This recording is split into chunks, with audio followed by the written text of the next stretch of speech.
नमस्ते। आप सबका स्वागत है आपके अपने YouTube चैनल एंशिएंट सनातन में। पिछले वीडियो में हमने आपसे एक प्रश्न पूछा था कि ज्ञान और भक्ति में से क्या उत्तम है। तो चलिए श्री कृष्ण का नाम लेके चलते हैं धर्म के मार्ग पर।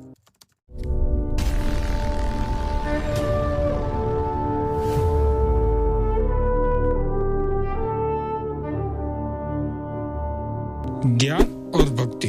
ज्ञान हमको बाहर से प्राप्त होता है और भक्ति हमारे अंतर मन से जागृत होती है। ज्ञान का स्थान हमारे दिमाग में रहता है और भक्ति का स्थान हमारे हृदय में रहता है। चलो एक उदाहरण के जरिए समझते हैं। हिरण्यकश्यपु और प्रहलाद विष्णु भगवान का परम भक्त था और हिरण्यकश्यपु अपने ज्ञान के अहंकार में था। अंत में भक्ति की विजय हुई, परंतु भक्ति का भी स्थान ये है कि आपकी भक्ति किस ओर है। यदि आपकी भक्ति अपने पुत्र, मित्र, गुरु या अन्य कोई प्रियजन के प्रति है तो वो उत्तम नहीं है। चलिए ये भी समझते हैं। धृतराष्ट्र और अंगराज कर्ण के द्वारा महाराज धृतराष्ट्र ज्ञानी होते हुए भी अपने पुत्र के प्रेम में या भक्ति में ऐसे लीन हो गए कि सही गलत नहीं जान पाए। अंगराज महारथी कर्ण अपने मित्र की भक्ति में ऐसे खोए कि अधर्म के मार्ग पर चलने लगे। भक्ति का महत्व भी है और ज्ञान का भी, पर पहला स्थान यह है कि भक्ति किसकी ओर है।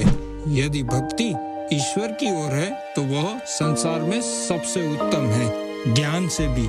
यदि भक्ति किसी और को समर्पित है तो वो उत्तम नहीं है। वैसे ही ज्ञान भी आप ज्ञान का क्या इस्तेमाल करते हैं उसके पर आधारित है। यदि आपके ज्ञान से समाज को लाभ होता है तो वो उत्तम है। यदि आपके ज्ञान से समाज को या अन्य किसी भी व्यक्ति को हानि होती है तो वो ज्ञान उत्तम ज्ञान नहीं माना जाता। ज्ञान और भक्ति दोनों एक दूसरे के पूरक भी माने गए हैं। जिसमें जो गुण ज्यादा वो वैसा मनुष्य माना जाता है। और ज्ञान और भक्ति का यही तात्पर्य है कि अगर आपका ज्ञान प्रभु परमात्मा की तरफ समर्पित है तो वो उत्तम है, और यदि आपकी भक्ति भगवान को समर्पित है तो वो भी उत्तम है। जैसे कि पानी को आप सोने के मटके में भी रख सकते हो और मिट्टी के मटके में भी, उससे पानी नहीं बदलने वाला। इसी प्रकार ज्ञान हो या भक्ति, जो प्रभु के प्रति समर्पित है वो उत्तम है, चाहे वो ज्ञान हो चाहे वो भक्ति हो। अगर आपको ये वीडियो पसंद आया तो अपने परिवार के साथ जरूर शेयर करें और खासकर आपके बच्चों को जरूर दिखाएं। एंशिएंट सनातन में बने रहने के लिए आप सबका धन्यवाद। सनातन धर्म की जय हो, श्री कृष्ण की जय हो।